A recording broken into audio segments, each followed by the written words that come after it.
변호사님, 네. 어쨌든 국가 컨트롤 타워가 공백이 되다 보니까 여기저기서 참 이상한 일들이 많이 일어나고 있는데, 최근에도 보면 좀 이해할 수 없는 게 하나는 이재명 민주당 대표에 대한 테러 위협, 이른바 네. 암살설 아닙니까? 그렇죠. 이것에 대해서도 그래가지고 지금 경찰에서는 18일부터 이재명 대표에 대해서 신변 보호 조치에 들어갔고, 이재명 대표도 그 방탄복 그것도 뭐 자랑이라고 최고위원회에서 이게 방탄복이야 하고 하면서 카메라까지 네. 비치고, 그리고 또 지난번 광화문 최고위원회 할 때는 그 방탄복 입은 것까지 또 다 언론에 보도가 됐지 않습니까? 그런데 이 근거를 보니까 그 유명한 열린공감 TV라는 데서 최초로 이 테러 위협설, 암살설을 얘기를 했고, 그것을 그 방송에 출연했던 민주연구원 부위원장으로 있는 최혁진 씨라는 사람이 당에 보고를 해갖고 이게 암살설이라는 것이 본교가 됐다는 거예요. 이게 말이 되느냐. 물론 그 이후에 이 열린공감 TV에서 두 차례, 지난 8일하고 10일에 두 차례 보도를 하면서 자기들도 이게 뭐 음모론이고 믿을 수가 없다 뭐 이렇게 하면서 깔깔거리면서 방송을 한 모양이에요. 그 이후에 뭐 12일 날 김민석 최고위원 등한테 동일한 그런 문자들이 왔다는 것을 전제로 해서 황정화 대변인이 이 암살설이랄까 뭐 테러 위협설을 공식적으로 보도는 했습니다만은, 어쨌든 유튜브에서 얘기한 것을 가지고 제1야당, 그것도 거대 야당의 공당 대표가 방탄복 테러 위협설에 방탄복까지 입고 다니면서 그것도 일주일 동안 잠적까지 했지 않습니까? 네. 이런 게 말이 됩니까? 아, 저번에 이 시간에 한번 나왔을 때 제가 우스워가지고 그러니까 뭐 5천 명을 뭐 서해 바다에 빠뜨리니 뭐 해가지고 웃었는데, 아, 이재명 대표는 지금 제 생각에 지푸라기라도 잡고 싶은 심정일 겁니다. 그 어떤 국민의 어떤 시선을 이재명 대표가 가장 압박받고 탄압받는 정치인이다. 이걸 내세우기 위한 거죠. 그렇군요. 뭐 트럼프 대통령이 귀에 총 맞은 걸로 지지율을 팍 올리듯이 어떤 정치인에 대한 어떤 테러가 있으면요, 그때부터 지지율이 확 오르더라고요. 박근혜 전 대통령도 그 커트칼 그거 테러 받고 대전은요, 그 한마디로 대전이 완전히 뒤집어져 대선이 버렸죠. 바뀌었다니까요. 상황이 바뀌어버렸죠. 그 이재명 대표도 자기가 진짜 정의의 수호자, 이러니까 이 부정의한 사람들이 나를 갖다가 해치려고 한다, 탄압받는다, 이런 이미지를 주기 위한 거죠. 이게 딴 거 없죠. 그런데 야당은 무슨 손톱만한 거리만 있어도 그걸 침소봉대해가지고 엄청나게 홍보하고 선전하고 하는데, 이번에 달인들이고 자기들 선수들이죠. 뭐 매불쇼하고 두 개가 가장 그 진보 유튜버인데 거기서 제보 받았다고 하나 해주니까 이재명 대표 스스로 하기에는 좀 창피했던지 그 제보 받은 걸 가지고 했는데요. 더 웃기는 거는, 만일에 이게 정말이었으면 이 더불어민주당과 이재명 대표 고소를 엄청나게 좋아하거든요. 고소왕이라고 그랬지 않습니까? 이재명 대표가 성남시장부터. 경찰에 그 고소 고발해가지고 빨리 그 위협했다는 사람 찾아내야 돼요. 지금까지 아무런 움직임이 없어요.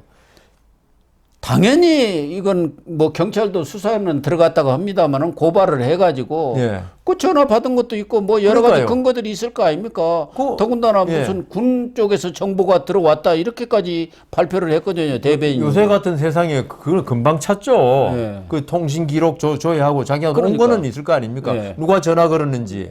요새 CCTV 있고 거의 공중전화, 공중전화. 그런데 자기들도 창피했는지 고소 고발도 못 하네요. 하면 이게 허무맹랑한 거로 나오면은 차라리 고소고발 하지 말고 그냥 이 상태로 아무것도 밝혀지지 않은 상태로 두는 게 나중에 써먹기 더 유리한 거죠.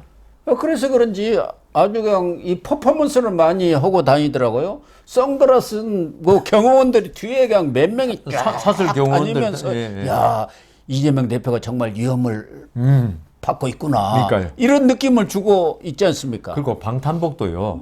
요새 좋은 거 많이 나와가지고 딱 입으면 거의 표도 안 나는 것도 있는데 어떻게 그는 한 19세기에 입었던 갑옷 비싼 걸 입고 나왔더라고요. 그러니까 그게 전부 다 퍼포먼스지. 그리고 또 한 가지 우리 항상 하는 말 있잖아요. 짖는 개는 물지 않는다. 예. 진짜 뭐 암살을 한다거나 이런 사람들 있죠. 그렇게 해놓고 이 경호가 그렇게 삼엄해지는데 어떻게 암살해요? 아무 말 없이 암살하지 한다 하더라도 이 때문에 이거는 정말 그 쇼지 실상하고 전혀 관계 없는 것 같습니다. 이걸 보던 열린공감 TV 그 정천수 씨 대표인데 이 사람은 이른바 김건희 여사에 대한 윤리 의혹을 제기해가지고 기소도 된 사람이고. 그 딴 걸로도 7천만 원. 이낙연 전 대표가 김 여사 측한테 그 부동산 이재명 부동산 그 의혹을 제보를 했다 해갖고 그것도 지난 2월에 2천만 원 벌금 받았습니다. 그러니까요. 이런 사람들이 얘기한 걸 가지고 또 그 부원장이라는 사람이 당에 보고오고 그래가지고 그냥 이걸 뻥튀기를 하고 있고 참. 저는 2천만 원 벌금 안 내면 안 될 건데 이 사람이 자기 돈으로 저는 낼 리는 없다고 봅니다. 왜냐하면 더불어민주당이 유리한 걸 자꾸 허위 정보를 제공하는데 이런 돈을 찾아봐야 됩니다. 예. 또 하나는 20일 날 그 헌재 앞에서 뭐 국민의힘 의원들도 거기서 기자회견 또 1인 시위를 하고 있고 그 앞에 백혜련 의원 등이 와가지고 또 탄핵 빨리 선고하라고 시위하다가 계란 투척을 했지 않습니까? 누가 그래갖고 계란 투척한 거 가지고 또 뭐 난리법석인데 그러다 보니까 경찰들이 거기에 있던 시위꾼들을 막 밀어낸 모양이에요. 밀어내면서 뭐 70 먹은 노인들도 막 던져버리고 그래가지고 그 중에 시민들이 한 사람을 잡은 모양이에요. 경찰이 너무 심하게 한다고 해갖고. 그런데 그 사람을 잡고 보니까 이 사람 당신 어디 소속이냐 하는데 일체 말을 안 하더라는 거예요. 말을 못 하고 이 선글라스 쓰고 이렇게 하고 있는데 그리고 계급장은 경위 계급장을 달고 있는데 그래가지고 그 명찰에는 김민성이라 해갖고 경위 계급장을 달고 있는데 나이도 젊고 그래서 112에 신고를 했다는 거예요. 잡아가지고. 계급장이 있는 대로 강원경찰청 1기동대 소속이라고 김민성 경위로 되어 있어서 거기에 또 사람들이 바로 핸드폰으로 강원경찰청한테 전화를 해갖고 그 김민성 경위 여기 출동한 건 맞느냐. 아니 지금 내건하고 있는데 무슨 소리냐. 그래서 지금 나오고 있는 게 이 사람들이 중국인 아니냐. 경찰들이 어떻게 장발을 하고 물까지 들였더만 물도 들이고 반지에다 팔찌 차고 그러니까 이게 도대체 어떤 사람들이냐. 옛날에 우리 그 민주화 투쟁할 때는 백골단이 있었습니다만은 이 사람들이 도대체 정체가 뭐냐. 용병을 쓰는 것이냐. 이런 그 결정적인데 투입하기 위해서. 그러니까 경찰들이 자꾸 다치고 이 대모 막다가 다치는 게 많아가지고 그럴 정도로 하니까 이 경찰청에서 책임을 안 지기 위해서 자꾸 이런 민원이 들어오고 그 부모들이 가족들이 난리니까 용역을 주는 게 이런 거는 낫겠다고 생각할 수 있죠. 충분히. 아니 전쟁에도 지금 용병들을 동원하지 않습니까? 그렇죠. 그러니까 이런 사람들은 용병이 아닌가? 그러면 용병이라는 것은 꼭 우리나라 사람이 아니도 될 수 있지 않습니까? 돈만 주면 되니까요. 누가 그런 것을 용병을 조직해가지고 뭐 중국인이든 누구든 국내 중국인들이 지금 이번에 투표권반도 뭐 12만인가 된다는 거 아닙니까? 그러게요.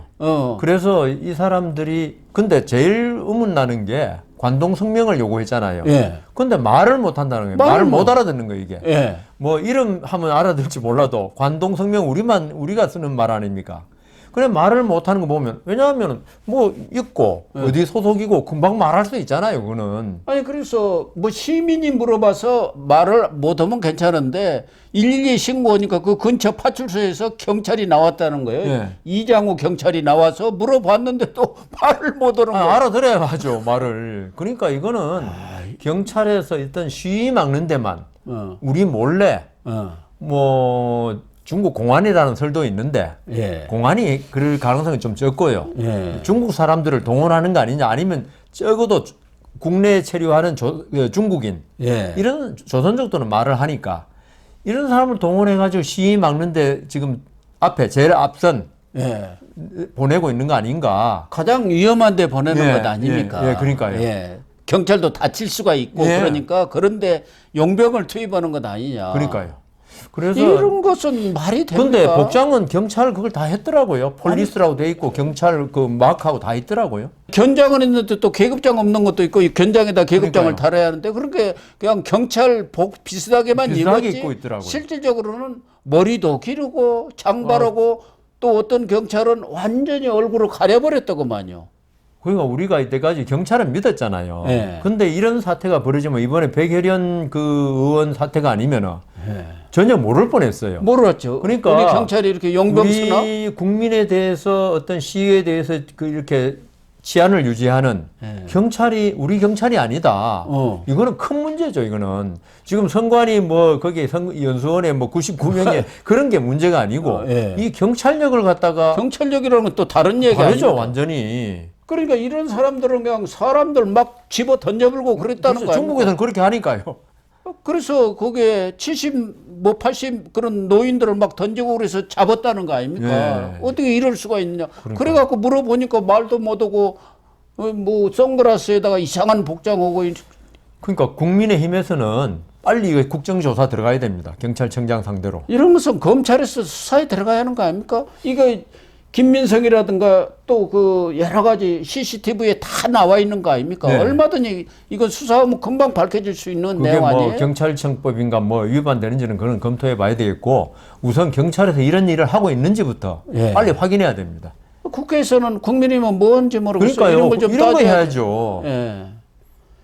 정말 경찰까지도 용병을 쓴다?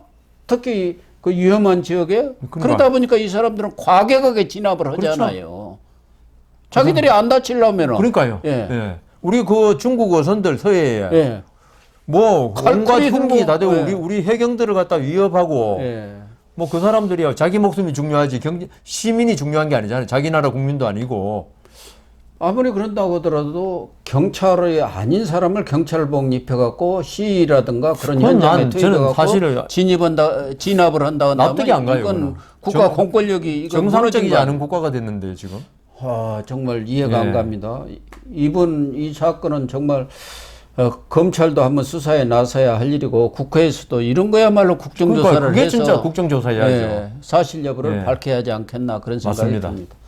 네, 시청자 여러분, 오늘 방송은 여기서 마치도록 하겠습니다. 시청해 주셔서 감사합니다.